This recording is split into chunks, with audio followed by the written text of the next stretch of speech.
So welcome to the Bridging Gaps and today we are going to interview doctor Umesh Paliwal ji. तो आज हम इनसे इनके बारे में, इनकी स्टोरी इनके मुंह से हम सुनेंगे कि इन्होंने उमेश से डॉक्टर उमेश पालीवाल कैसे बने और पूरी जर्नी कैसे रही। जो हम लोगों ने आरओ घूमा आज की आरओ का पर्पस क्या था और जो स्पेशली जो गीता ज्ञान यज्ञ होने वाला है हमारा 4 दिसंबर को अपकमिंग, वो क्यों होने वाला है, उसका पर्पस क्या है, उससे क्या इम्पैक्ट लाना चाहते हैं हम लोग। तो सर बहुत बहुत स्वागत है आपका इंटरव्यू में हमारे द ब्रिजिंग गैप्स में। जी thank you so much sir. Thank you. तो सर सबसे पहले तो मैं ये चाहूँगा कि जो आपका जो एक एनर्जेटिक जो एक स्वभाव है, मतलब कि 50 साल के युवा मैं तो आपके लिए यूज़ करूँगा, तो वो कैसे आप उसको मेंटेन करते हैं आप? कि सबसे जरूरी है कि आप खुश रहें जी। और जो करें उसको बोझ समझ के ना करें, उसको एंजॉय करें। तो अगर कुछ भी आप एंजॉय करेंगे तो कभी भी आपको थकावट नहीं होती है। मैं एक एग्जांपल देना चाहता हूँ कि आज आप देखो अपने घर में रिश्तेदारों में बहुत बूढ़े बूढ़े लोग जो काफ़ी शारीरिक रूप से काफ़ी असहाय से होते हैं, चलने फिरने में तकलीफ होती है। जब घर में बेटी की शादी होती है या कोई ऐसा फंक्शन होता है तो वो ऐसी एनर्जी से काम करते दिन रात, कभी शिकायत नहीं करते ये दर्द हो रहा है, ऐसा हो रहा है, वैसा हो रहा है। तो एनर्जी से एक जोश होता है, अंदर से भूल जाती है। इसलिए अगर आप सारे कार्य इस जोश से करेंगे तो आपको कुछ थकावट नहीं होगी, आप हमेशा खुश रहेंगे। सही बात है सर। तो सर जो हमारा आपने बताया एनर्जी वाला, तो ऐसा कुछ आपको आउटर आपका कोई सोर्स है, आपको लगता है कि नहीं यार ये करने से मुझे ये बेनिफिट हो रहा है तो चलो इसको करते हैं हम, तो ऐसी फीलिंग कभी आई आपके पास? कोई भी ऐसे मटेरियलिस्टिक फीलिंग जो होती है वो आई कभी आपके साथ? नहीं, यूजली मेटलिस्टिक वास्तव में साथ कभी नहीं आई है। मैंने हमेशा ही कोशिश की कि मेरी जो ड्यूटीज हैं, जो हमारा कर्म है, जो गीता में कहा गया आप कर्म करिए। आई थिंक मैं गीता तो मैंने बहुत बाद में पढ़ी, लेकिन शुरू से मेरा ध्येय है कि मैं अपना जो मैक्सिमम दे सकता हूँ मैं अपना करूँ जी। फिर वो जो मिलना होगा अपने आप मिल जाता है। सही बात। तो मेरा सोर्स रहा कि मैं पैसे के पीछे नहीं कभी भागा हूँ। मैं अपना किया है, वो पैसा खास कहा जाता है कि लक्ष्मी जी के भागोगे लक्ष्मी दूर भागती है, दूर भागेगी। सही बात है। तो वही मैंने फंडा जिंदगी अपनाया है। कभी सोचा नहीं क्या मिलेगा, अपना पूरा करने का प्रयास किया और मुझको बहुत कुछ मिला है, मेरी उम्र से ज्यादा मिला। बिल्कुल। तो सर जैसे डॉक्टर उमेश जो आज हम लोग विश्व विख्यात एक तरह से हम तो कहेंगे इसको, क्योंकि मैं तो आपको अपना एक आइडल मानता हूँ, क्योंकि मैंने आपको ग्राउंड पे काम करते हुए देखा है। मैंने खुद आपके साथ ग्राउंड पे काम करा है, कुछ इवेंट्स हम लोग के पुराने हुए हैं उसमें। तो ऐसा कभी भी मुझे फील नहीं आया कि मैं किसी के अंडर में काम कर रहा हूँ, किसी के साथ में काम कर रहा हूँ, मुझे ऐसी फीलिंग आई है। तो सर एक उमेश जी से, उमेश पालीवाल से डॉक्टर उमेश पालीवाल कैसे बने, वो जर्नी क्या रही, कब ऐसे कोई सिचुएशंस आए आपने सोचा कि नहीं मुझे डॉक्टर बनना है, तो वो क्या एक ऐसा था पड़ाव? देखिए ऐसा था कि बेसिकली मेरी एज ए सब्जेक्ट तो मैथ एंड फिजिक्स बेहतर थी, मेरी अच्छी थी। और सीपीएमटी के एग्जाम में मैंने जो है हाईएस्ट मार्क फिजिक्स में आए थे जी। लेकिन पता नहीं कब कैसे क्या हुआ, मुझको डॉक्टर बनने की इच्छा जागी। तो कोई घटना ऐसी मैं तो स्पेसिफाई नहीं करूंगा, लेकिन ऐसा कुछ लगा कि डॉक्टर्स को ज्यादा अच्छे लोग लगे, कि शोवर लगे, समाज सेवा करते दिखे, ज्यादा एक्सेप्टेंस दिखी, लोग सम्मान की दृष्टि से डॉक्टरों को देखते हैं, ऐसा कुछ रहा होगा जी, विदाउट एनी स्पेसिफिक इवेंट। तो मेरी इच्छा हुई कि मैं डॉक्टर बनूं जी। तो मैंने उसी के लिए प्रयास किया और आई थिंक ईश्वर की कृपा थी और मैं फिर सिलेक्ट हो गया और मैं बन गया। एक छोटा सा सर आपसे हम किस्सा सुनना चाहेंगे। गायत्री परिवार से भी आपका जुड़ाव काफी रहा। बिल्कुल बिल्कुल। तो मैंने ये सुना है, एक कहानी आपकी सुनी है कि आप जब गायत्री परिवार के आप किसी सदस्य से मिले तो उन्होंने आपका एक साइड लिया कि नहीं, आपने बोला था कि मुझे डॉक्टर बनना है, तो पेरेंट्स वगैरह ने मना करा कि डॉक्टर की पढ़ाई तो बहुत ज्यादा डिफिकल्ट होती है। तो वो भी क्या उनका इम्पैक्ट रहा है कुछ गायत्री परिवार से आपका? हाँ नहीं, गायत्री परिवार अगर मैं कहूँ मेरे जो संस्कारों का जो बीजारोपण है वो गायत्री परिवार से है। क्योंकि मेरे 71 से, मैं 65 बॉर्न हूँ, मैं 57 इयर्स का हो चुका हूँ। जी, जी। मैंने तभी 50 साल की युवा बोला स्टार्टिंग में। जी। तो 71 में मेरे ताऊ जी रेलवेज में थे झांसी में, उनके घर पे पंडित श्री राम शर्मा आचार्य जो कि गायत्री परिवार के फाउंडर हैं, उनका आना हुआ था। उस समय 108 कुंडी यज्ञ हुआ था। तो परिवार में जैसे होता है कोई ऐसी महान भूत आती है तो उसको माला से स्वागत करते हैं। तो उस समय माला जो है एक कम पड़ गई थी, मेरी छोटी सिस्टर ने माला पहना दी। तो मैं उस समय 6 साल का था, मैं रोने लगा। तो ऐसा कहते हैं, मुझे भी याद, तो कुछ याद है कि गुरुजी ने मेरे को उठा लिया और कहा कि बेटा तू रो के हो रहा है, तो फूल चढ़ा मेरे को। माला तो फूल ज्यादा अच्छा होता है। तो वो पहला हमारा साक्षात्कार था इस विभूति से। फिर दोबारा 71 में ही मथुरा से, जो तपोभूमि मथुरा है जहाँ पे मेन आश्रम था गायत्री परिवार का, उससे फिर वो माइग्रेट किए थे शांतकुंज हरिद्वार के लिए। इस समय बहुत बड़ा आश्रम है, आप समझते हैं, हरिद्वार का सबसे बड़ा आश्रम है। और यूनिवर्सिटी भी चलती है इस समय, देव संस्कृत विश्वविद्यालय भी चलता है वहाँ पे।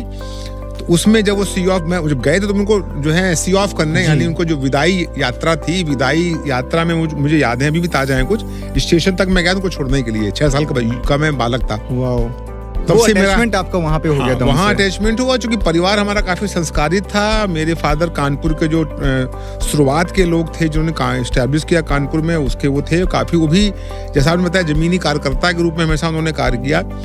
तो हम लोग बचपन में जो छोटे मोटे प्रोग्राम होते तो हम लोग जो है अनाउंसमेंट, रिक्शे में अनाउंसमेंट भी कर लेते थे, पहले चलता था, पोस्टर भी जो है लगा लेते थे, ये सब कुछ कर लेते थे। और उसमें एक्टिविटी में एज ए सोशल जो है वर्कर काम बचपन से करते रहे, तो वो लगातार झुकाव होता गया और इस तरह अटैचमेंट गायत्री परिवार से हो गया। और सर शायद लाइक वही फलसफा है कि आप आज भी ग्राउंड लेवल पे, जो मैं हर बार कहता हूँ और बार बार कहता रहूंगा मैं, आप तभी समाज सेवा कार्य में जुड़े रहते हैं। बिल्कुल बिल्कुल सही कहा आपने। वही मतलब कि एक पालीवाल सर हो गए और एक उनकी सोशल लाइफ हो गई। ये दोनों वर्क लाइफ बैलेंस कैसे चलना है वो आप सर से सीखें। आप सर के सानिध्य में आप रहकर काम कर सकते हैं। तो सर आपसे नेक्स्ट क्वेश्चन हमारा ये है, पालीवाल डायग्नोस्टिक की स्थापना का कैसे आया? आप डॉक्टर तो बन गए, आपने डॉक्टर की डिग्री भी ले ली, तो पालीवाल डायग्नोस्टिक मुझे खोलना था या मुझे कैसे करना था, वो क्या एक प्रोसेस रहा था आपका? देखिए, जस्ट जब मेरा एमडी हो गया बीबीएस के बाद में जी, देन जो है मेरे पास में एक ऑप्शन था, मैंने बल्कि अप्लाई किया हुआ था टाटा मेमोरियल में। फर्दर हमारे यहाँ पे ट्रेनिंग होती है टाटा मेमोरियल में, उसके लिए मैंने अप्लाई किया था, लेकिन चांस की बात थी कि वहाँ का रिप्लाई लेट आया।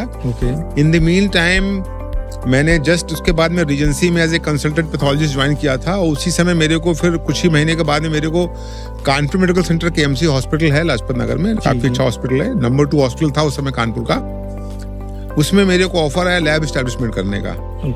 तो मैंने उसको अपॉर्चुनिटी मिली, फिर मैंने वहाँ लैब एस्टैब्लिश की अपनी इंडिविजुअल बेसिस पे। उसके आई थिंक 1-1.5 महीने बाद मेरे को लेटर आ गया टाटा मेमोरियल बॉम्बे से, ज्वाइनिंग लेटर आ गया मेरे को। लेकिन वही होता है ना कि जो प्रारब्ध होता है, जहाँ पे डेस्टिनी होती है वही होता है। तो उस तरह मैंने फिर वो ने कहा, तो मैं पैसा भी कुछ इन्वेस्ट, इवन मैंने कुछ लोन भी लिया था फर्स्ट लैब बनाने के लिए।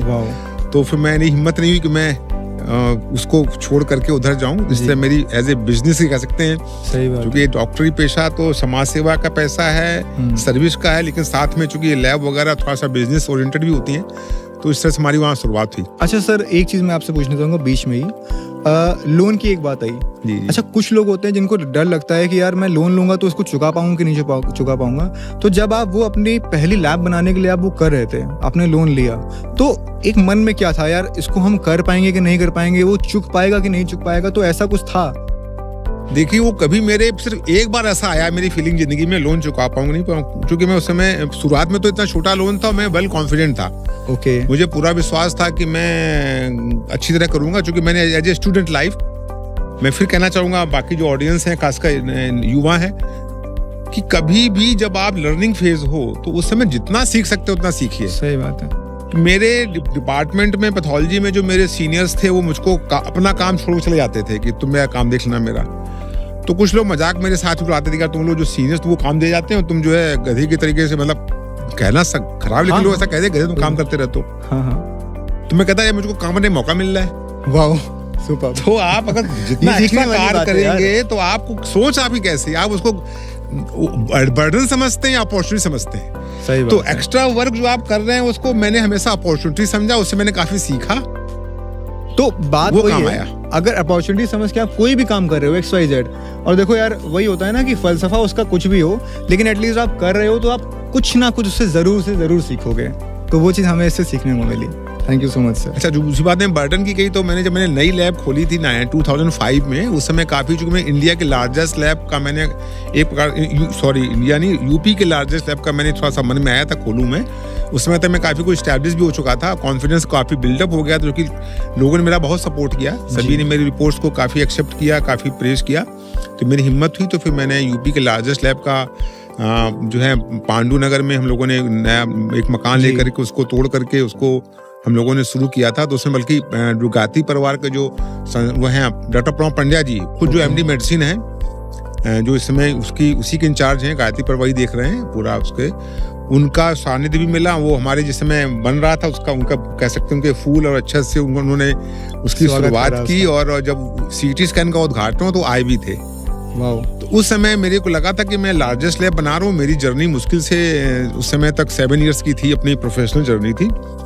उस समय मैंने अपनी बिल्डिंग में एक स्थान जो है रखा था बैंक को वो देने के लिए, किराए पे देने के लिए, इसी पर्पज से कि बहुत अधिक रिस्क लेना अच्छा नहीं है। कम से कम कुछ तो एक आगे आ जाएगी आपको, रीपेमेंट के लिए कुछ रेंट आ जाएगा। उस समय हल्का लगा, मैंने उस से गार्डिंग की, एक लाइट फील हुआ कि चलो आई एम हैविंग समथिंग, जिससे थोड़ा बर्डन पे ऑफ। बिल्कुल। तो इसलिए बहुत अधिक रिस्क हैवी लेना भी नहीं चाहिए, सही बात, एक कैलकुलेटिव रिस्क लेना चाहिए। ये बात तो मैंने कैलकुलेटिव रिस्क लिया और मैं सफल रहा। जी, बहुत बढ़िया।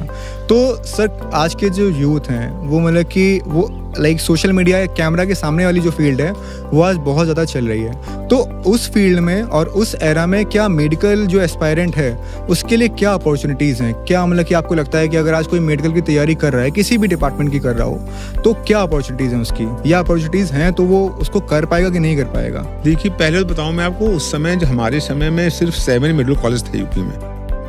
आज आई थिंक मोर देन 35 हो चुके हैं, यानी 5 टाइम्स कैपेसिटी बढ़ चुकी है इतने दिनों में। तो उस समय बहुत टफ होता था एडमिशन लेना। अब पहले के अपेक्षा का रिलेटिवली काफी आसान हो गया है और लगातार मेडिकल फील्ड बहुत ग्रो कर रही है। पहले के अपेक्षा इतना अधिक ऑटोमेशन हो गया है, जो पहले एक डॉक्टर कम काम कर पाता था उसकी कैपेसिटी वर्किंग की बढ़ गई है, बहुत अधिक काम कर सकता है वो। डिफरेंट हॉस्पिटल्स, लगातार कॉर्पोरेट हॉस्पिटल्स आ रहे हैं, लोगों की अवेयरनेस बढ़ रही है हेल्थ के प्रति। तो आगे बहुत स्कोप है हेल्थ फील्ड में। अगर आप अच्छी तरह से काम करेंगे, डेडिकेट होकर काम करेंगे, ईमानदारी से काम करेंगे, उसमें डूब के काम करेंगे, तो आप बहुत अपॉर्चुनिटीज हैं। और सर मेरा तो मानना ये है, आपका कोई भी लाइक डिपार्टमेंट हो, आपकी कोई भी लाइक डोमेन हो, इंटरेस्ट एरिया हो, आप मन से अगर काम करते हो तो वो जरूर सफल होगा। हर फील्ड में स्काई इज द लिमिट। आप ऐसा कुछ दीजिए जो औरों से अलग हो, आप अगर एक लीक में चलेंगे तो फिर तो आप पीछे फॉलोअर बनेंगे। बेसिकली आप अपनी खुद रास्ता बनाएं और एक नया कुछ करके दिखाएं तो सफलता जरूर मिलेगी। बिल्कुल सही बात है। तो सर लाइक आपने जैसे बताया कि मन से करो काम, भाई काम कुछ भी हो अगर मन से करोगे तो वो ज़रूर होगा। तो सर यहाँ पर लाइक आपका एक पर्सनल लाइफ हो गई पालीवाल सर की, एक पालीवाल डायग्नोस्टिक की जो सर की शायद प्रोफेशनल लाइफ है, और एक उनकी सोशल लाइफ है जो लाइक सामाजिक कार्यकर्ता के रूप में है। तो सर आप एक ज़िंदगी में 3 लाइफ जी रहे हैं आप, तो ये कैसे कर पाते हैं आप? देखिए, 3 लाइफ जीने में एक हमको बहुत आसानी ये हो गई कि मेरी वाइफ जो है डॉक्टर मृदुला पालीवाल मेरे प्रोफेशन में ही है। She is PhD in molecular biology and biotechnology. Okay. उसकी भी एक घटना में पैथोलॉजिस्ट कैसे बन गया। हाँ बिल्कुल। बेसिकली मैं सर्जन बनना चाह रहा था, मेरा सर्जरी में एडमिशन भी हो ही रहा था, मेरा सिलेक्शन हो गया था जी, लेकिन उसी में मेरी एंगेजमेंट हो गई। और डॉक्टर मृदुला वो इंडिया की फर्स्ट बैच की PhD है मॉलिक्यूलर बायोलॉजी बायोटेक्नोलॉजी में। वाओ। और सर शायद ये 1991 में शुरू हुआ था मेरे हिसाब से। नहीं, ये 91 में तो जिस समय उन्होंने किया था उसमें तो 90 कह सकते हैं 90s की बात है। ओके। उस समय 1990 91 में उनकी PhD हुई है। ओके। उस समय पहला बैच था, उस समय पूसा इंस्टीट्यूट में एक डिपार्टमेंट खुला था इसका जी। और फैकल्टी को भी 6 मंथ ट्रेनिंग लेनी पड़ी थी आपके इंग्लैंड में जाकर के। और उस समय उनका उसके बाद में उनको वहीं पे अपॉर्चुनिटी भी मिली थी एज ए साइंटिस्ट। उन्होंने खुद department as a student establish किया डिपार्टमेंट उन्होंने।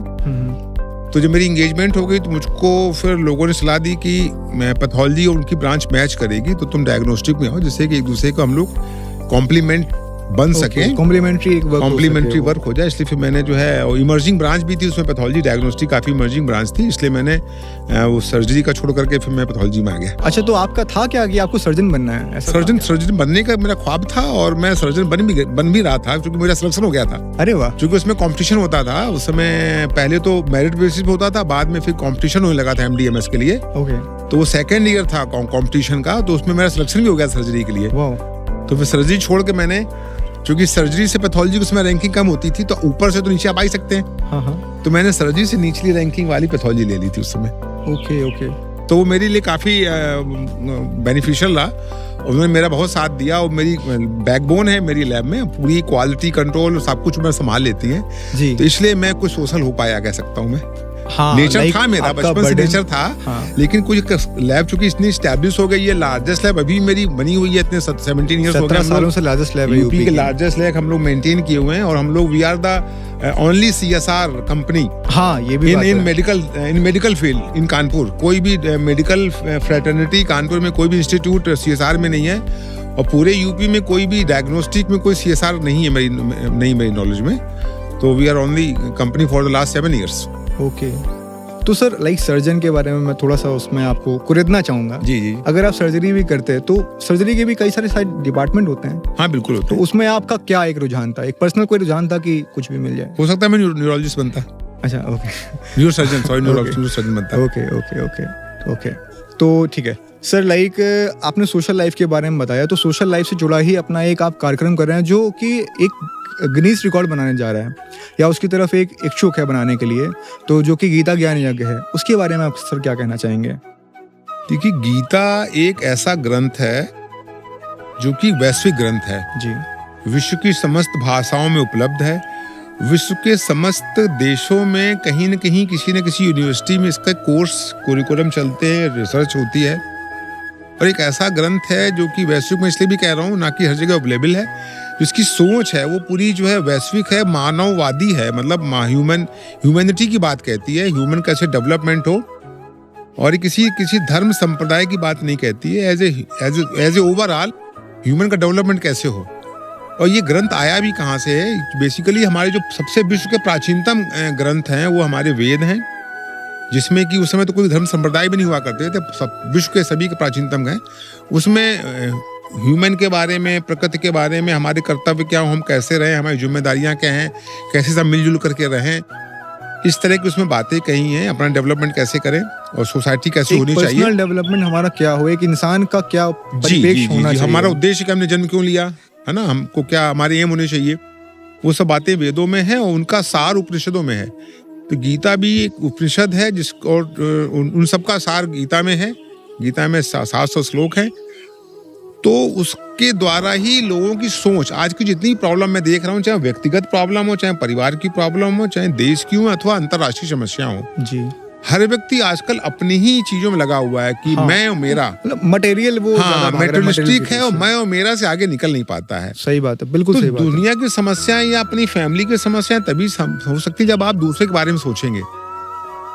तो वो सोच, मतलब जो गीता है वो पहले तो कहती है आप अपना डेवलपमेंट करिए, जी, सेल्फ डेवलपमेंट हो, आपका अपना विकास हो, उसके बाद आप समाज के बारे में, परिवार के बारे में सोचें, देन इस तरीके से society and then at large विश्व का कल्याण होता है, विश्व का वो होता है। उस तरह की बात गीता कहता है। तो हमको लगा कि ये हम लोग समय टीम काफी लोग, हमारे संरक्षक मंडल में कई लोग हैं, जी, सबको ये लगा कि हम लोगों को गीता को प्रमोट करना चाहिए, जिससे कि हमारी एक तो जो हमारी भारत की जो पुरानी वैभवशाली इतिहास रहा है, चाहे वो GDP माने, पहले 1.4 GDP विश्व का रहता था, पूरे विश्व को प्रेरणा देता था, सारे विश्व का गुरु कह सकते हैं, सबको लीड करता था, विश्व गुरु था सर, राजनीतिक रूप से तो नहीं था, लेकिन आध्यात्मिक रूप से जरूर था वो। हमारे यहाँ के निकले हुए बौद्ध धर्म, जैन धर्म कई देशों में, यानी China, Japan, Indonesia, Java, Sumatra, Burma, Malaysia, Thailand, हर जगह जाकर हर अपना जगह पे व्याख्यान करा उन्होंने। हमारा धर्म का प्रचार प्रसार हो रहा था। तो वो हम लोगों ने लीड किया है। तो पुनः इंडिया में क्षमता है कि वो उसको लीड करे पूरे विश्व को। तो तभी संभव है कि जब हमारी सोच अच्छी होगी और हम अपना और अपने पूरे परिवार का डेवलपमेंट करेंगे। समय फालतू ना वेस्ट नहीं करना चाहिए इधर उधर। हाँ, आजकल क्या है कि यूथ या जो भी कह लें, लोग टाइम का बहुत वेस्ट करते मैं हैं, इसी जबकि पे आने वाला हूँ सर। टाइम बहुत कीमती है। जी, और अगर देश को आगे बढ़ना है, और देश भी कब, आप खुद को बढ़ना होगा। सही बात है। आपका अगर टाइम वे खुद भी आप पीछे रह जब जाएंगे। हम बढ़ेंगे तो देश तो देश, बैकबोन होते हैं हम लोग तो। वी आर यूनिट, हम लोग एक इकाई है देश की। और हर व्यक्ति अगर अब कोशिश करेगा पहले अपने को बढ़ाने की, तो देश अपने आप बढ़ेगा। ठीक है ना। तो वो हमको गीता से प्रेरणा मिलती है। तो ये लगा कि गीता को प्रमोट करें, तो सारे कॉन्फ्लिक्ट जो है आपस में मनभेद है, मतभेद दोनों हैं, वो दूर हो, और इंडिया का कलेक्टिवली जो है ग्रोथ हो। और जो भी कल्पना भी की कि हम लोगों ने 75 ईयर्स हमारे हुए हैं, अब जब हम 100 साल पूरे करें तो हम पूरे विश्व को नेतृत्व प्रदान कर सकें। क्योंकि भारत ने हमेशा कभी राजनीति में कहीं लड़ाई झगड़ा करके, जमीन कब्जा करके, खून बहा करके किसी देश पे कब्जा नहीं किया है। ये ऐसी इच्छा नहीं रही जी है भारतवासियों की। ऐसी ही हम लोग अभी भी इच्छा चाहते हैं कि हम लोग लीड करें पूरे को। हमारा जो देश है वो खुशहाल राष्ट्र बने, विकसित राष्ट्र बने, और जो है, लेकिन एक जो उसकी बैकबोन है वो गीता का उपदेश हो। हाँ, Right. उपदेश हो। तो चूंकि अब मैं ये भी कहता हूँ कई बार कि गीता चूंकि मानवता की बात कहती है, तो जितने जो धर्म संप्रदायों में लड़ाई छिड़ी रहती है, एक दूसरे कॉन्फ्लिक्ट होते हैं, तो भविष्य में कभी सब धर्म एक होंगे तो उस धर्म का नाम होगा मानव धर्म। बिल्कुल सही बात है। या पंडित श्रीराम शर्माचार्य उसको वैज्ञानिक धर्म भी बोला हुआ, क्योंकि ये वैज्ञानिक युग है तो उसको वैज्ञानिक युग भी कह सकते हैं और मानव धर्म भी कह सकते हैं। तो वो हमारी, अगर उसका कोई ग्रंथ होगा भविष्य में तो गीता होगी। इसलिए हम लोग गीता को प्रमोशन में लगे हुए हैं कि लोग गीता के द्वारा अपना विकास करें और समाज का, देश का व्यक्तित्व विकास का करें। एक विकास हो। तो एक आह्वान मैं अपनी तरफ से आप सभी को करना चाहूँगा, जो युवा हैं जो इसको सुन रहे हैं और जो पूरे कानपुर वासी हैं और इवन यूपी वासी, कोई भी सर इसमें शामिल हो सकता है। बिल्कुल, सभी समझ सकते हैं। 4 दिसंबर को 12 बजे से हम लोग अपने ग्रीन पार्क में, जो कि एक हिस्टोरिकल अपना एक स्टेडियम है कानपुर का, वहाँ पर हम लोग गीता ज्ञान यज्ञ करने वाले हैं, जिसमें कि श्री कृष्ण के जो एक लीड एक्टर हैं वो भी आने वाले हैं। नितिन भारद्वाज जी, जिन्होंने महाभारत सीरियल में कृष्ण का पाठ किया था, एक्टिंग की थी उन्होंने, और उनका खुद भी जीवन, जो पहले का जीवन था जो एक्टर्स का होता है उस तरह का था, एवरेज कह सकते हैं। बाद में उनका जीवन बहुत ही उच्च कोटि का हो गया, वो बहुत ही उन्होंने काफ़ी अपनी ऊंचाइयां प्राप्त की हैं आध्यात्मिक रूप से, एक योगी के रूप में वो सफल हुए हैं। तो वो आ रहे हैं हमारे बीच में। तो 4 तारीख को समय 12 बजे से आप सभी वहाँ पर उपस्थित हों और एक वहाँ पर आप जाके एक वो दें अपना, एक अपने खुद का एक जो मन की शक्ति होती है वो आप दिखाएं वहाँ पर। जब एक प्रबल शक्ति के साथ आप वहाँ पे जाएंगे, लगेगा कि हाँ गिनीज रिकॉर्ड वाले भी आ रहे हैं शायद उसमें, तो उनको भी लगेगा कि हाँ भाई ये एक जनबल है यहाँ पर जो कि इसको सपोर्ट कर रहा है, और इसी के थ्रू हम लोग गीता का प्रचार प्रसार कर सकते हैं। बिल्कुल बिल्कुल जी जी। तो अभी हम लोग जहाँ पर बैठे हुए हैं, जहाँ पर हम लोग एक बातचीत कर रहे हैं, हम लोग एक ब्रिजिंग द गैप्स हमने इसीलिए इसका नाम दिया है, जिससे कि एक युवा हम चाहते हैं कि जो आप लोग के जो क्वेश्चंस हों तो वो भी हम लोग जो हमारे साथ आते हैं, पॉडकास्टीज आते हैं, हम लोग उनके सामने रखें और हर एक उस क्वेश्चन का, उस हर्डल का वो हम लोग को आंसर दें। तो सर जहाँ पे हम लोग बैठे हुए हैं वो एक RO है, रे ऑफ होप है। एक तो सर इसका नाम का पीछे का क्या थ्योरी है, रे ऑफ होप, ये मैं आपसे जानना चाहूँगा, और इसका पूरा कॉन्सेप्ट क्या है बनाने का, क्योंकि यहाँ पर मूवी हॉल से लेकर आपका जकूजी से लेकर आपका सब कुछ है यहाँ पर, उसका क्या पर्पस? गौशाला भी है, मेडिटेशन हॉल भी है, और तो बहुत सुंदर लाइब्रेरी भी है। जी। तो क्या सर उसका पर्पस था, उसका किस सोच से ये बनाया गया है जहाँ पर सब कुछ मौजूद है? देखिए, जो कुछ दुनिया में होता है बहुत कुछ ईश्वरी इच्छा से होता है। आप कुछ, मैं भी इसी नेचर का हूँ, मैं बहुत कुछ ज्यादा प्लानिंग कम करता हूँ, एग्जीक्यूशन ज्यादा करता हूँ। बहुत बढ़िया सर, बहुत बढ़िया। तो ऐसे ही ये ईश्वरी कृपा से जो है मेरे एक मित्र हैं, उन्होंने ऐसी कुछ चर्चा रखी कि ऐसा कुछ वृद्धाश्रम हो, तो मैं उसमें, मेरा इंटरेस्ट है और बहुत नोबल काज है, तो ऐसी बात हुई थी। लेकिन वो बात कान से निकल गई जी। मुझको एज ए ये जो प्रीमिसेस है, एक कानपुर के नामी बिल्डर ने ये 25 डुप्लेक्सेस बनाए थे। ओके। और इसके करीब जो है वो बनाने के बाद में उन्होंने, सेमी फिनिश था ये, लेकिन वो फिर 6 साल ये बंद रहा प्रोजेक्ट, किसी वजह से बंद रहा होगा। उसके चक्कर में हुआ कि इसका जो लैंडस्केप है बहुत सुंदर डेवलप हो गया इन द मीन टाइम। अच्छा सर, 6 साल का जो गैप पीरियड था, हाँ। आपको ऐसा लगा क्या कभी कि यार अब ये सक्सेस हो ही नहीं पाएगा?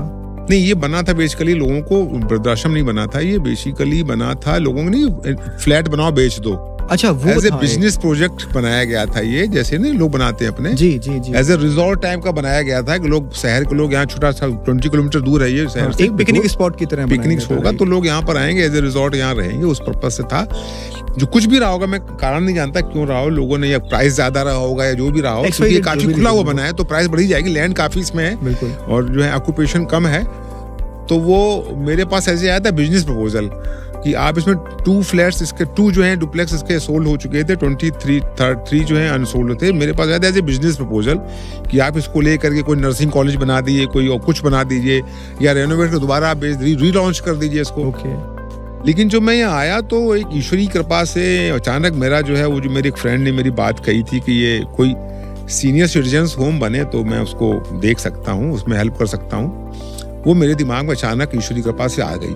कहते हैं जो कोई प्रारब्ध होता है, जो डेस्टिनी होती है, वो अपने आप ईश्वर करा लेता है। वही ईश्वर के हाथ में होती है। खास बात ही थी, जमीन भी किसी आश्रम की जमीन थी। ये पहले ये आश्रम की जमीन थी, गंगा किनारे ये आश्रम की जमीन थी, उसको लेकर के बिल्डर ने इसको बनाया था। तो जमीन की भी डेस्टिनी थी, उसको तो आश्रम की जमीन थी, आश्रम जैसा काम होना था, जैसा मुझे बाद में, पहले भी मालूम था नहीं मेरे को, बाद मालूम पड़ा आश्रम जमीन थी।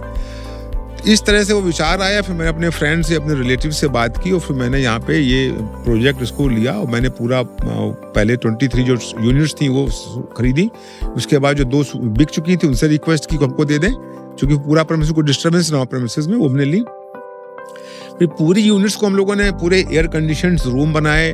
सीनियर सिटीजन्स के लिए जो चेंजेस चाहिए थे, जैसे रैंप बननी है, बाथरूम्स में सपोर्टिव कुछ चीज़ें लगानी हैं, इस तरह की चीज़ें हमने लगा कर इसको कन्वर्ट किया और ये कहा कि एज ए कम्यून डेवलप करें, इसमें इसके बाहर निकलने की जरूरत ना हो। इन हाउस एक गेटेड कॉलोनी सभी के लिए हो, इसलिए मैंने एक आध्यात्मिक, चूंकि उस बैकग्राउंड रही तो गौशाला, तो हम लोग यहाँ गौशाला से सबको दूध मिलता है, अपनी गौशाला का दूध मिलता है और जो है कुछ फार्मिंग हम लोग अपने उसमें कर लेते हैं जी। उसके अलावा मतलब मेडिटेशन हॉल है, उसमें गायत्री जी का मंदिर भी है, बहुत अच्छा, आप फोटो आपने ली होंगी या लेंगे आप।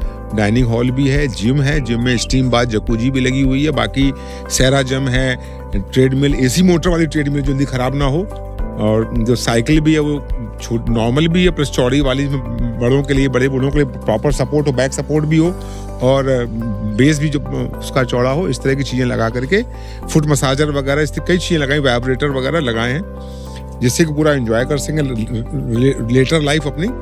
क्योंकि इसका कॉन्सेप्ट ये है कि लोग यहाँ पे ऐसी जो आजकल कॉन्सेप्ट है वृद्धाश्रम में या सीनियर सिटीजन का, लोग लगते हैं कि बड़ा दीनहीन कंडीशन में रह रहे हैं। हाँ, ऐसा एक मेंटलिटी बन गई तो है। यहाँ पे हम लोगों ने इसको हैप्पीनेस होम बनाने की कोशिश की है।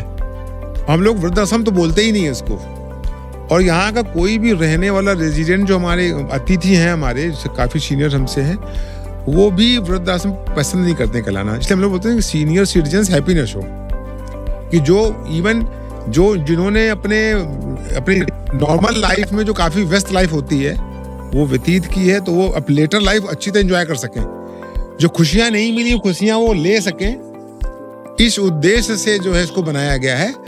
तो लोग यहाँ आते हैं और हम लोगों ने जो कैपिटल कॉस्ट है इसकी 0 की हुई है, पूरा प्रोजेक्ट की कैपिटल कॉस्ट 0 हो गई। तो हम लोग रनिंग मेंटेनेंस के लिए, जैसे आप किसी सोसाइटी में रहते हैं तो जो कॉमन यूजर्स होते हैं उसका आप लोग हर एक फ्लैट वाले फीस वगैरह कुछ होती है, तो उस तरह का हम लोग कंट्रीब्यूशन ले करके सारी सुविधाएं, बिजली है, इलेक्ट्रिसिटी है, सफाई है, चादर चेंज होती है, टॉवल दी जाती है, जैसे होटल होता है, वो सब चीजें मिलती हैं। सर वो मैंने देखा, मैंने खुद फील करा यहाँ पर आकर। तो बढ़िया लाइब्रेरी है। खाने का क्या टेस्ट है? हाँ, खाने का 7 स्टार खाना फेल है यार इसके जी जी जी जी। तो मूवी थिएटर तक की, जैसा बताया, सारी सुविधाएं यहाँ पर है ना। तो ये हम लोगों ने इसको एस्टैब्लिश किया। लोग यहाँ एक अच्छी सोच के साथ में, ये रे ऑफ होप जो हम लोग कहते हैं कि एक आशा के किरण, हम लोगों ने उसमें आरोहम कर दिया है, ये रे ऑफ होम। अच्छा, ये रे ऑफ होम, हाँ, आरोहम कर दिया, चूंकि है ना, चेंज किया नाम, चूंकि किसी और ने इसको आरोह के नाम से रजिस्टर कराया हुआ था, ट्रेडमार्क कराया हुआ था, इसलिए हम लोग उसको नाम फिर आरोहम किया इसको।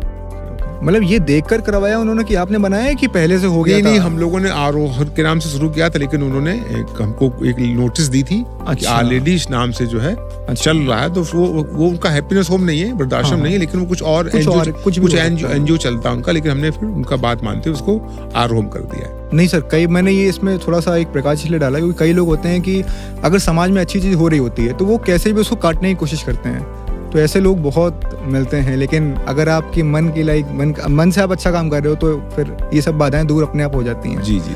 तो सर हमारा जो कानपुर है, कानपुर का एक प्रोजेक्ट चल रहा है, कानपुर विजन 2047। जी जी। उसका एक अल्टीमेट पर्पस ये है कि 2047 में हम अपने कानपुर को कैसा देखना चाहते हैं। तो सर आपकी नज़र से कानपुर को आप कैसा देखना चाहते हैं?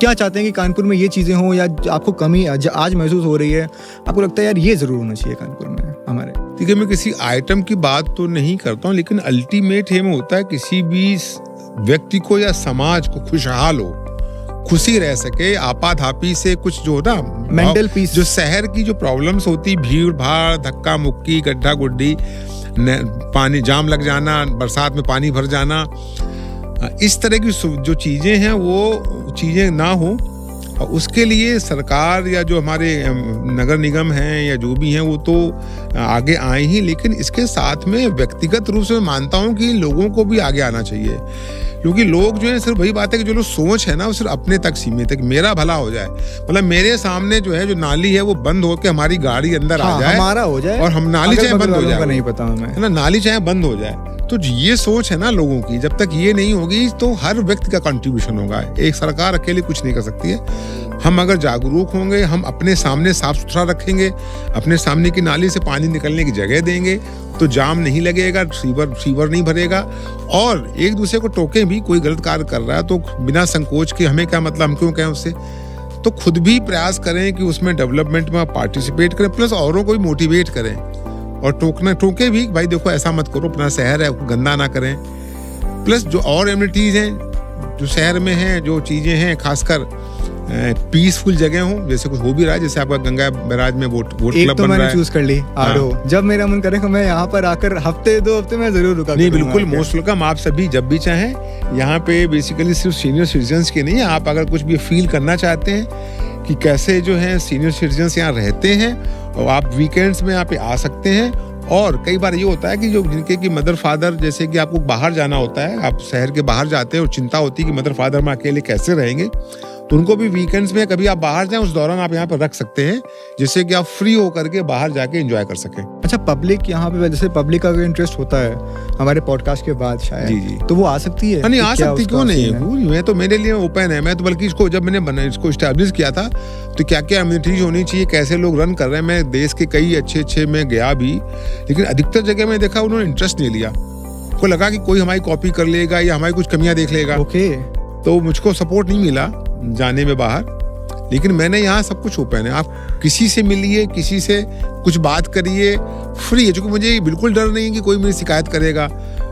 मुझे मालूम है कि जो है अच्छा हो रहा होगा, तो मैं इम्प्रूव करूंगा। सही बात है। क्योंकि मुझे अगर कोई शिकायत करेगा तो वो शिकायत नहीं, मैं फीडबैक लूंगा, जिससे कि मेरा इम्प्रूवमेंट हो। तो मेरी ये फीलिंग है। नहीं, इसका मैं आपको लाइव एग्जांपल देना चाहता हूँ। हम लोग की टीम जैसे ही यहाँ पर आई, हम लोग ने जैसे यहाँ पे अपनी गाड़ी को पार्क करा, मैंने कुछ बताया भी नहीं था यहाँ पे कोई हाँ, आने वाला है। वही सर मैंने कुछ नहीं कोई बताया। इन्फॉर्मेशन नहीं दी थी कोई यहाँ पे कोई आने वाला है, तो एट रैंडम आप आए। हाँ, और पहले भी हम लोग ने यहाँ इन्फॉर्मेशन नहीं दी थी कि हम लोग आने वाले हैं, कॉल तक नहीं गई थी यहाँ पर। लेकिन जैसे ही हमने रिसेप्शन में सर को बोला कि सर हम लोग यहाँ पॉडकास्ट करने वाले, एक इंटरव्यू होने वाला है सर के साथ, तो तुरंत चुटकियों के अंदर सारे अरेंजमेंट्स हो गए। हालांकि ये बहुत शॉकिंग था। इतना तो कोई फास्ट सर्विस आपके वही है 7 स्टार होटल में भी नहीं होती है जी। तो सर लाइक आरओ हो गया, इसके साथ ही साथ मैं एक चीज़ आपके पालीवाल पे फिर आना चाहता हूँ, पालीवाल डायग्नोस्टिक्स पे, कि 17 साल की एक ऐसी जर्नी है जो कि यूपी की टॉप डायग्नोस्टिक एक सेल है। उसके साथ ही साथ 25 साल एक सिल्वर जुबली बन रही है, हम लोग इस साल बना रहे हैं सिल्वर जुबली पालीवाल डायग्नोस्टिक की। तो सर जो आपका 25 साल का एक पूरा जो टाइम पीरियड है, इसमें कभी आपको ऐसा डाउनफॉल आया हो, आपको लगा हो कि नहीं यार अब तो यार मेरा सिस्टम नहीं बन रहा, कभी भी ऐसा कुछ भी हुआ हो डाउनफॉल, तो आपने वहाँ से कैसे आपने कोप अप करा हो उस चीज़ से? नहीं, कुछ ईश्वरी कृपा रही, अपना पुरुषार्थ रहा, अपने स्टाफ का साथ रहा। हमारे स्टाफ ने बहुत डेडिकेटली मेरा साथ दिया। मेरी वाइफ डॉक्टर मृदुला का मैंने बताया, उन्होंने बहुत डेडिकेटली साथ दिया मेरा। जो मेरे पेशेंट्स थे, उन्होंने मेरी रिपोर्ट में विश्वास किया। मेरे डॉक्टर थे जिन्होंने मेरे को केसेस दिए, उनका मुझे बहुत फेथ मिला, जिससे मेरा लगातार कॉन्फिडेंस बढ़ता गया। टचवुड अभी तक 25 ईयर्स में मेरा कोई भी ईयर विदाउट ग्रोथ नहीं गया। लगातार मेरी ग्रोथ हुई है, ये भी अपने आप में ईश्वरी कृपा में कहूँगा। और मैंने इसके लिए बहुत प्रयास तो किया, लेकिन ऐसा कोई मैं उसके पीछे नहीं भागा। जैसे मैंने पीछे नहीं भागा, अपना काम मैंने किया हुआ है। बस एक बार थोड़ा सा मुझको ऐसा लगा था, जिस समय चूंकि मैंने अपनी लैब को इस्टेब्लिश कर लिया था, कि जो कि पेशेंट्स के अलावा लैबें भी जो छोटी थी, जो काम नहीं कर पाती थी स्पेशल टेस्ट, तो मेरे से काम कराती थी। B2B जिसे बोलते हैं ना, लैब मेरे से लैब मेरे यहाँ काम कराती थी। तो बीच में जो है बाहर की कंपनियां जो नेशनल लेवल पे वर्क करती, तो वो कानपुर में काफ़ी कंपनियां आ गई थी। वो वाला जो वर्क था हमारा, जो B2B था, बिजनेस था, वो हमारा कुछ हैम्पर हुआ था। उसकी वजह ये थी कि हमारी रनिंग कॉस्ट जो है अधिक पड़ती थी, क्योंकि हम लोग क्वालिटी से कंप्रोमाइज़ कभी करते नहीं थे। तो वो रीजेंट्स हमको महंगे मिलते। तो चूंकि ये नेशनल लेवल की जो कंपनियां होती हैं, उनकी चूंकि परचेजिंग पावर अधिक होती है, तो उनको वो रीजेंट सस्ते मिलते थे। प्लस हम लोगों को नए टेस्ट लॉन्च करते थे, अपनी टेक्नोलॉजी अपग्रेड करते थे। तो जब आप नए टेस्ट लॉन्च करते हैं, तो चैलेंज ये होता है कि उस समय उनकी जो है टर्नओवर कम होता है जी, क्योंकि बीमारियां भी वो रेयर होती हैं। तो जो रेयर बीमारियां होंगी तो उनका टर्नओवर कम होगा, तो सारी किट्स जो हम लोग केमिकल्स देते हैं वो एक्सपायर भी हो जाते हैं। ओके। और जो नेशनल लेवल के होंगे, उनका तो बहुत बड़ा पूल है, बहुत बड़े एरिया से उनके पास काम आता है, तो उनकी पूरी किट यूटिलाइज हो जाती है। तो इसलिए 2 वजह से हमारी कॉस्ट ज़्यादा होती थी। कुछ रिजल्ट एक्सपायर होते थे, क्योंकि हम लोग एक लोकल प्लेयर थे, कानपुर और आसपास हमारे जिलों में मेरा काम था। और नेशनल लेवल तो पूरे ऑल इंडिया पर कर रहे हैं वो, तो उनकी रीजन्स भी पूरा यूज होता है, प्लस उनको रीजन सस्ते ही मिलते थे। तो उस समय थोड़े से चैलेंजेस आए थे, तो उसी समय पे डॉक्टर लाल पैथ लैब से पहले आपका पिरामल ग्रुप वाले ने मेरे से किया था, कोलैबोरेशन के लिए किया था, लेकिन उसके मेरे उनको टर्म एंड कंडीशंस पसंद नहीं आई थी। बेसिकली पूरा टेक ओवर करना चाह रहे थे, तो मुझे पसंद नहीं था। उसके बाद डॉक्टर लाल पैथ लैब काफी अपने को प्रोलिफरेट कर रहे थे, काफी फास्ट ग्रो करने के लिए उनकी प्लानिंग थी। वो मेरे से संपर्क में आए, वो ऑलरेडी उन्होंने 10 साल से उनकी लैब चल भी रही थी, तो मेरे को हो सकता है कंप्लीट ना कर पा रहे हो, इसलिए भी उन्होंने मेरे संपर्क किया और वो ग्रोथ और चाह रहे होंगे। वो इस प्रकार से हम लोगों ने मिले, हम लोगों के विचार समझे और हम लोगों का तो दोनों मिलकर ग्रो करें, क्योंकि और भी कंपनियां बाहर से आ रही हैं, तो हम लोगों ने उनसे कोलैबोरेट किया। उससे मेरा फायदा ये हुआ कि मेरी जो रनिंग कॉस्ट थी रीजेंट्स की कम हो गई हमारी। जो हम लोग लगातार लेटेस्ट इक्विपमेंट्स लेते रहते हैं, उन इक्विपमेंट्स की जो परचेजिंग कॉस्ट थी वो मेरी कम हो गई। इस प्रकार से हम लोगों ने शेक हैंड किया और हम लोगों ने मिल करके हम लोग काम कर रहे हैं। तो वो चैलेंज बीच में आया, तो वो वैसे तो मैं चाहता तो करता, हो सकता है मेरी ग्रोथ हैम्पर होती, लेकिन इस सिस्टम के बाद मेरी ग्रोथ बिल्कुल हैम्पर नहीं, और आज तक मेरी कोई भी किसी भी ईयर में ग्रोथ डी ग्रोथ नहीं हुई। Touch wood literally. और शायद यही कारण है कि जब भी हम लोग को किसी भी फैमिली को कानपुर में और कानपुर के आसपास जिलों में अगर डायग्नोस्टिक की कोई भी जरूरत पड़ती है, डायग्नोस करवाना है, ब्लड टेस्ट करवाना है, किसी भी तरह की टेस्टिंग करवानी है, तो सीधे एक ही नाम आता है, दैट इज पालीवाल डायग्नोस्टिक्स। खास बात यह है कि देखिए इससे अच्छा कॉम्बिनेशन अवेलेबल नहीं है। लाल पैथ लैब्स इंडिया की लार्जेस्ट लैब है, और जो उन्होंने रोहिणी में लैब बनाई थी वो एशिया की लार्जेस्ट लैब बनी थी। वो मैंने यूपी की लार्जेस्ट लैब बनाई थी।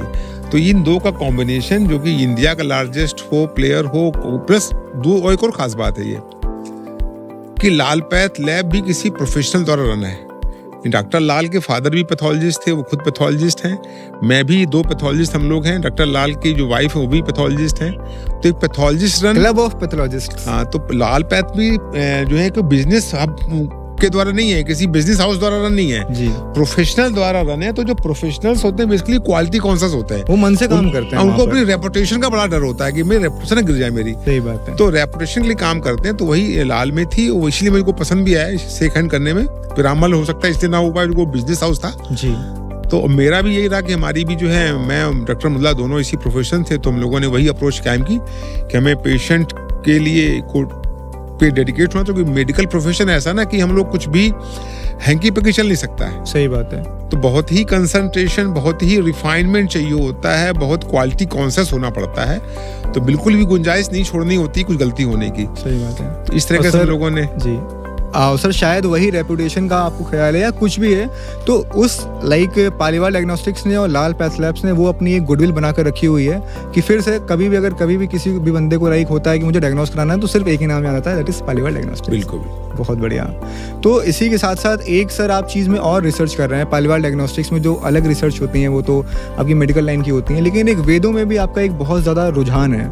तो वेदों की जो रिसर्च हो रही है सर, उसके बारे में आप क्या कहना चाहेंगे? उसके लिए मैं पर्सनली बहुत क्यूरियस हूँ, क्योंकि मुझे इस फील्ड का मुझे इंटरेस्ट है।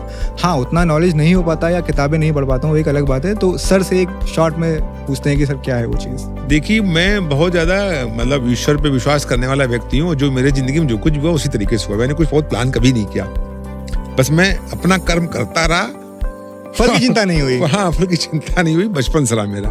बहुत बढ़िया। तो इसकी भी स्टोरी इस तरह से है कि जैसे मैंने बताया, मेरे मदर फादर गायत्री परिवार से जुड़े हुए थे, और मेरे घर में गायत्री परिवार का साहित्य, वेद, पुराण, उपनिषद, सारे बड़े अच्छे आर्ट्स ग्रंथ रहते थे हमारे यहाँ पे। एज ए लाइब्रेरी कह लें या एज ए कह लें स्टॉल रहता था, हमारा बुक स्टॉल था हमारे यहाँ पे, एज ए वर्क कार्यकर्ता के रूप में रहता था हमारे यहाँ पे। तो हमारे पड़ोस मोहल्ले में ही, घर के सामने ही हमारे एक स्वामी शरण जी थे, हमसे 4-5 साल सीनियर थे। आई थिंक वो हमारे घर से, उनको शौक था बचपन से इस तरह किताबें पढ़ने का। आई थिंक वो 10-12 साल के रहे होंगे, उस समय से उनको रुझान हो गया। मेरे यहाँ से वो उस उम्र का बालक जो है किताबें ले करके पढ़ते थे हमारे घर से, किताबें ला करके।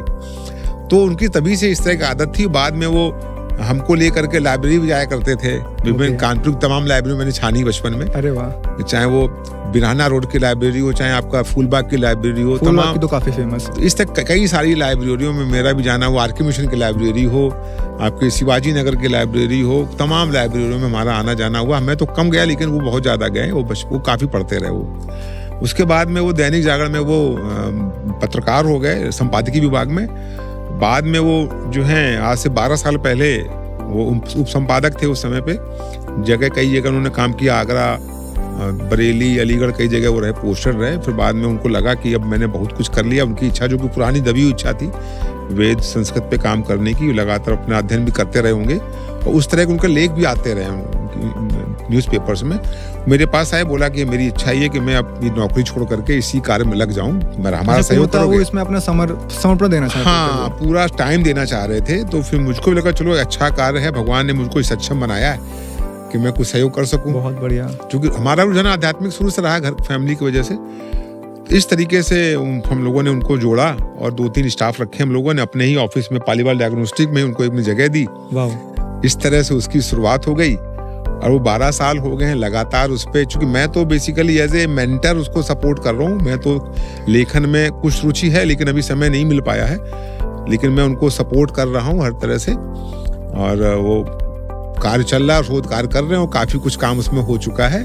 उसमें सबसे अच्छी बात है कि वेदों का शब्दकोश और वेदों का धातु कोश जो आज तक कहीं आपको मिलेंगे नहीं या बहुत रेयर मिलेंगे, उस पे काम हुआ। वेदों का सरलीकरण हुआ, जो मैंने गीता में काम किया है। मेरी कह सकते हैं पहली पुस्तक अगर कहें एज ए संपादक या संकलन करता, क्योंकि मैंने पहली पुस्तक जो है गीता पे लघु सरल गीता का भी संकलन किया है। कराया आपने शायद, ऐसा कुछ है? उसको मैंने भी कुछ किया। जो हमारे टीम हमारी है पालीवाल प्रकाशन में, जो हमारे स्वामी विश्वनाथ जी टीम है, उनसे भी मैंने उसको जो कठिन श्लोक होते हैं उनको मैंने सरल किया है उसी थीम पे जैसे वेदों में किया गया है। तो वेदों को जो कठिन संस्कृत है उसको आसान संस्कृत में संधि विच्छेद करके आसान बनाया गया है। शायद इसलिए कि जो आपकी अपकमिंग जनरेशन है वो उसको समझ सके। लोग इतना कठिन होने से जाना नहीं चाहते हैं, कहते हैं कितना कठिन कौन पड़ेगा। लेकिन सर एक दिक्कत है, जो आज का यूथ है उसको डीजे क्लब बड़ा पसंद आता है, उसको इंडी सॉन्ग्स बड़े पसंद आते हैं, तो वो इसमें जाना नहीं चाहता है। तो क्या ऐसा कुछ आप कर सकते हैं या ऐसा आपकी क्या आप कहना चाहते हैं जो भी लोग ये चीज़ में डिपार्टमेंट में करते हों, ट्रांसलेशंस वगैरह, कि आप गीता को भी आप उस तरह से बनाओ कि आज के लोग सुने उसके, जो आज का यूथ है वो सुने इसको? क्योंकि डीजे में तो हम लोग बहुत ज़्यादा एक्सपर्ट होते हैं। ऐसा ना कि डीजे, देखिए मैं किसी चीज़ का विरोध नहीं करूँगा, क्योंकि हर चीज़ जरूरी है। डीजे को एज ए मनोरंजन लीजिए आप, वो एंटरटेनमेंट है, ये ज्ञान की चीज है। भाई एंटरटेनमेंट जो आप इसमें अच्छा लगे आपको, जो आपकी हॉबी हो उस हॉबी को एंजॉय करिए। तो डीजे आपको एज ए एंटरटेनमेंट लीजिए, उसको एंजॉय करिए। उसके बाद मन की शांति के लिए, अपना ज्ञान बढ़ाने के लिए, क्योंकि गीता पूरी क्या है, वो ज्ञान योग है, कर्म योग है, भक्ति योग है, सांख्य योग, पूरी योग की बात है। और योग में हम लोग कहते हैं कि योग है कर्म से कौशलम, कर्म को कुशलता पूर्वक करना ही योग है। तो आज जब डीजे में हो तो पूरा डूब जाइए, डीजे में पूरा रिलैक्स हो जाइए आप। जब पढ़ाई का समय है तो पूरा डूब जाइए पढ़ाई के समय में। मैं अभी आजकल गीता का वितरण कर रहा हूँ स्कूलों में। मैं बच्चों को यही बोलता हूँ कि आप लोग एग्जाम के टाइम में 1 घंटे में जितना पढ़ लेते हैं उतना तो 1 हफ्ते में नहीं पढ़ पाते हैं नॉर्मल डेज में। बिल्कुल सही बात है। और है ना, तो इतना कैसे हो जाता है जी? तो उसका उत्तर यही कि साहब उस समय तो बड़ा कंसंट्रेशन बनता है, डर रहता है, प्रेशर रहता है अंदर से, प्रेशर रहता है, फेल हो जाएंगे। तो आप जो है उसी अगर मनोयोग से पूरा कंसंट्रेट होके हमेशा पढ़ेंगे तो आप कम समय में पढ़ लेंगे। उतने घंटे पढ़ने नहीं पड़ेगा। आप टाइम पास कर रहे हैं, मन कहीं चल रहा है, कुछ सुन रहे हैं, पढ़ भी रहे हैं, तो वो ना करके डेडिकेट होकर के पूर्ण समर्पण भाव से पूरे मनोयोग से आप पढ़िए। खाने के समय पूरे मनोयोग से भोजन करिए और आराम के समय पूरा आराम करिए। जो जिस समय अल्टीमेटली हाँ वही है, जो इस समय आप पर्टिकुलर टास्क कर रहे हो आप उसमें अपना पूरा 100% दे दो तो वो सफल जरूर होगा। बिल्कुल बिल्कुल राइट। तो आगे बढ़ना तो हम लोग काम ही जो लोग गीता ज्ञान है चलाया वो यही बताने लोगों को, अवेयरनेस लोगों को नहीं। देखे ना, हमें लोगों को अवेयर करना होगा कि किससे क्या मिलने वाला है, तो वही हम लोग अवेयर कर रहे हैं कि आप लोग गीता का पढ़िए। गीता में हम लोगों को इसलिए 75 श्लोक चुने हुए हैं कि जो आसान श्लोक हैं, जो कि डे टू डे लाइफ में बहुत इंपॉर्टेंट है। और जैसा बताया हमने संधि जैसे वेदों में किया हुआ है, उसको पूरी श्लोकों को हम लोगों ने संधि विच्छेद करके पढ़ने लायक बना दिया है। उसका अर्थ बहुत आसान कर दिया है। और उसको हम लोग जैसे नोट्स, जैसे एग्जाम के नोट्स लोग बनाते हैं ना पास होने के लिए, वैसे हेडिंग डाल करके अंडरलाइन करके उसको नोट्स के रूप में कन्वर्ट किया है, जिससे लोगों को इंटरेस्ट हो, रुचि बने। होता है कि लोगों को रुचि नहीं होती है, हाँ, इंटरेस्टिंग करते हैं उसको, बोर्ड फील करते हैं कई बार। तो इंटरेस्टिंग बनाया मैंने उसमें पूरी भूमिका दे दी है कि महाभारत हुई क्यों थी, महाभारत में कैसे क्या हुआ, संजय को दिव्य दृष्टि क्यों मिली, धृतराष्ट्र ने मांगी थी हमको दो तो हम देखना चाहते हैं, लेकिन उनको दी नहीं गई। भाई जिंदगी भर तो आपने जो है इस आंखों से अच्छा देखा, अब बुरा देखने के लिए आंखें को। अब तो जो कि सारी आपके जो है बेटों के भतीजों के जो है आप सारे रिश्तेदारों की युद्ध होगा तो लोग मरेंगे भी, तो उन आंखों से क्या देखोगे, तो इसलिए संजय को दी गई आंखें, उनकी आंखों से उन्होंने नैरेट किया पूरा धृतराष्ट्र को। ये सब चीजें पूरी बात चूंकि स्टोरी के रूप में छोटा सा है, लेकिन उसको इंटरेस्ट क्रिएट किया गया है, तो लोग उस तरह से आपने उसको ट्रांसलेट करवाया या बनवाया है। हाँ, उससे बनाया उसको, जिससे कि लोग को इंटरेस्ट आए। छोटी सी किताब में जो है उसको, मैं अगर बुक हो तो मैं चाहूंगा अगर बुक आ जाए तो मैं दिखा भी दूं दर्शकों को जी, तो वो जो है लोगों में इंटरेस्ट क्रिएट हो। बिल्कुल बिल्कुल बिल्कुल, है ना, इस तरह से हमने उसको तैयार किया, तो इसके द्वारा आप आसानी से पढ़ेंगे। और आगे हमने लास्ट के जो 2 पेजेस है उसमें हमने ये लिया हुआ है कि गीता की जो हमारी लाइफ की डिफरेंट स्टेजेस होती हैं, कभी हमें क्रोध आता है, कभी ईर्ष्या होती है, कभी लोभ की बात आ जाती है ना, तो लाइफ की डिफरेंट कंडीशंस में उस पे कैसे नियंत्रण करें, कैसे उस पे पार पा सकें, उसमें कौन कौन से अध्याय में कौन कौन से श्लोक हैं वो हम लोगों ने इसमें लिए हुए। जैसे आपने देखिए, फियर भय के लिए, एंगर के लिए है, लव प्रेम के लिए है, माइंड कंट्रोल मन पर नियंत्रण के लिए, ग्रीड लालच के लिए, एसोसिएशन संगति के लिए किससे संगति करनी चाहिए, डिटैचमेंट कैसे हो आपका दुनियादारी से, ठीक है ना, बिलीफ भरोसा, ग्रेटिट्यूड कृतज्ञता, पीस शांति, टॉलरेंस सहनशीलता, वीकनेस कमजोरी दुर्बलता, बैलेंस लाइफ में बैलेंस संतुलन, ईर्ष्या एनवाई, लिबरेशन मुक्ति कैसे हो। इन सब पे जो चैप्टर में श्लोक हैं उसका कैसे आप जाकर के पढ़ सकें वो भी हमने पूरा रीड कर दिया हुआ है। समझ सकते हैं गीता क्यों जरूरी है, गीता पढ़ने के क्या लाभ हैं वो भी मैंने नरेट किया हुआ है। गीता में क्या शिक्षा देती है, तो पूरा हमको जो है कर्मशील होने को उपदेश देती, टाइम वेस्ट ना करें, कर्मशील हों, तो पूरा हम लोगों ने उसमें दिया हुआ। अधिकतर पहले लाइन यही है कि लोग जो है निकम्मा निठल्ला अकर्मण होने का निषेध करती है। अधिकतर भारत की प्रॉब्लम क्या है, खाने को मिल गया सो गए, मतलब एक आराम की जिंदगी, आराम की जिंदगी जीना चाहते हैं, हमें मिलता रहे, बैठे बैठे हमें मिलता रहे, तो वो पहली लाइन ही यही गीता कहती है, कर्मण निठल्ले मत बनो, समय का पूरा सदुपयोग करो, क्रिएटिव बनो, सोसाइटी कुछ दो। और सोसाइटी जब आप सोसाइटी को देने लग कामना करोगे तो अपने पहले मिलकर देंगे आप। एक स्टोरी है कि जो है, मैं ऐसी कोई घटना हो रही थी कि मैं कोई ईश्वर से मांग रहा था, भैया मैं लोगों को इसको ये दे दूं, वो दे दूं, वो दे दूं, देने की कामना कर रहा था भगवान से, मुझको इस लायक बनाओ कि मैं दे दूं, ऐसा कुछ था। तो उसमें बोले तुम ले नहीं रहे भगवान से, जब हम देंगे, देने के लायक बनाएगा तो मतलब आएगा तभी तो देंगे किसी को। तो ईश्वर से हमेशा कामना करें भगवान हमें देने लायक बनाए, लोगों को हम हेल्प कर सके, तो ईश्वर आपको शक्ति देगा, आप लोगों को हेल्प करेंगे, देने लायक बनेंगे। सुपर सर, सुपर, लिटरली वही जो मैंने लास्ट वाली आपकी लाइन मार्क करी कि भाई अल्टीमेटली जब देने के लिए आप इच्छुक बनोगे, when you are willing to like spend something on public, तो अल्टीमेटली आपके पास आएगा यार, तभी तो आप दे पाओगे। बिल्कुल बिल्कुल, है ना, अब आएगा तो थोड़ा रख लेना उससे, बिल्कुल है ना, बिल्कुल बिल्कुल जी। तो सर लाइक हम लोग का लाइक जो पॉडकास्ट है, हम इसमें जो लास्ट मोमेंट है या एंडिंग मोमेंट्स है, हम उसमें यही आपसे कहना चाहेंगे कि आप हम जैसे युवाओं को क्या आप संदेश देना चाहते हैं आपकी खुद की जर्नी से, आपकी खुद की सोशल लाइफ से भी। मैं चाहूँगा कि आज इंसान चाह रहा है, या जो हम लोग हैं, जो यूथ है, वो चाह रहा है कि ज़्यादा सामाजिक कार्य में ना जाएं, तो उसमें आप उनको क्या संदेश देना चाहते हैं? देखिए, समाज के लिए तो करना ही होगा। आज देखिए, आपको कहते हैं कि कृतज्ञ तो होना चाहिए। आप जो भी हैं, आप समाज की वजह से हैं। अगर मैं आज डॉक्टर हूँ, तो अगर समाज में इतने लोगों ने, इतने रिसर्चर्स ने, वैज्ञानिकों ने, डॉक्टरों इतनी खोज ना की होती मेडिकल चिकित्सा की, तो क्या मैं चिकित्सा कर पाता? मैंने जो पढ़ाई की है वो हम लोगों ने 250 और 300 रुपए महीने फीस दी है, सरकारी पढ़ाऊं। तो जो मेडिकल कॉलेज कैसे बना? लोगों ने टैक्स दिए, उससे सरकार ने मेडिकल कॉलेज बनाया। तो समाज ने पैसा दिया, उससे बना। तो मैं समाज का कृतज्ञ हूं ना। जिन्होंने रिसर्च की, आज मैं मोबाइल यूज कर रहा हूं तो किसी ने तो रिसर्च की होगी, मैं मोबाइल का फायदा उठा रहा हूं। तो समाज ने मेरे को दिया, तो हम समाज को क्या दे रहे हैं? अगर आप लेते ही रहेंगे, देने की भावना नहीं रहेगी, तो आप कुछ कर भी नहीं पाएंगे। तो जब आप देने की भावना रखेंगे समाज को, तो कुछ देने के चाहिए ना, गेन करना होगा ना देने के लिए। तो देने की भावना होगी तो आप गेन करेंगे, कुछ सीखें करेंगे। तो बी पॉजिटिव, मेरा मैसेज है, बी पॉजिटिव, हमेशा खुश रहें, चीयरफुल रहें, और जितना कर सकें, खासकर यंगस्टर्स को तो जितना समय का सदुपयोग कर सकें। एनर्जी है हमारे पास, भर भर की एनर्जी दी है भगवान ने। कहते हैं कि जितना आप एक्सरसाइज करेंगे शरीर मजबूत होगा, जितना ब्रेन का यूज करेंगे उतना ब्रेन आपका शार्प होता है। वॉश होगा ब्रेन, तो ब्रेन को शार्प करिए, बी पॉजिटिव, कभी डिप्रेशन मत होइए और सबका कृतज्ञ होइए, चाहे वो हमारे माँ बाप हो। अक्सर देखा गया है कि माँ बाप ने जिंदगी भर इन्वेस्ट किया बेटे पे, सेवा की, सारे पेन्स लिए, एक बार डांट दिया बेटा भाग लेता है, आत्महत्या कर लेता है। सही बात है। तो मतलब जिंदगी भर करने का यही परिणाम है क्या, कि आपको इतना अधिक वो नहीं है कि उसको बियर कर सके। हम बियर कैसे करें उसको? तो ये आपको हमेशा टॉलरेंस होना पड़ेगा, तो होनी चाहिए, हमेशा एहसास होना चाहिए हम जो भी हैं अपने माँ बाप की वजह से हैं, समाज की वजह से, अपने रिलेटिव्स की वजह से, अपने फ्रेंड्स की वजह से हैं जिन्होंने हमको सहयोग किया, हर एंड पे सहयोग किया, तभी आप कुछ देने लायक बनेंगे। और हमेशा ये ध्यान रखिए कि जब देता है तो उसका हाथ ऊपर होता है, लेने वाले के नीचे होता है। और खुशी हमेशा देने में मिलती, लेने में नहीं मिलती है। तो खुशी का एक भी पैमाना है कि आप देंगे तो आपको खुशी मिलेगी।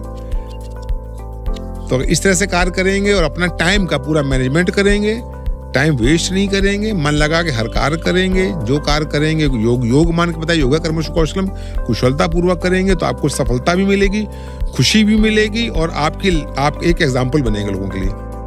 इन अ वेरी कंसाइज नोट बस इतना है कि यार आप जो काम कर रहे हो, पहली बात तो आप चूज करो।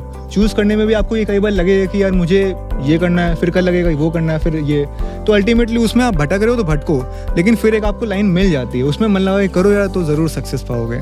सर सही है कहीं ना कहीं, क्योंकि सर मैं तो आपसे बहुत छोटा हूँ in terms of experience also, और फिर एज तो सामने ही दिख रही है, पर फिर भी जो भी 2-3 साल का एक्सपीरियंस है उससे मैंने ये चीज़ बोली थी। तो सर लाइक आपको ये पॉडकास्ट कैसा लगा मैं आपसे सुनना चाहूँगा, और सर एक बार सब्सक्राइब करने के लिए सबसे कह दीजिए बस।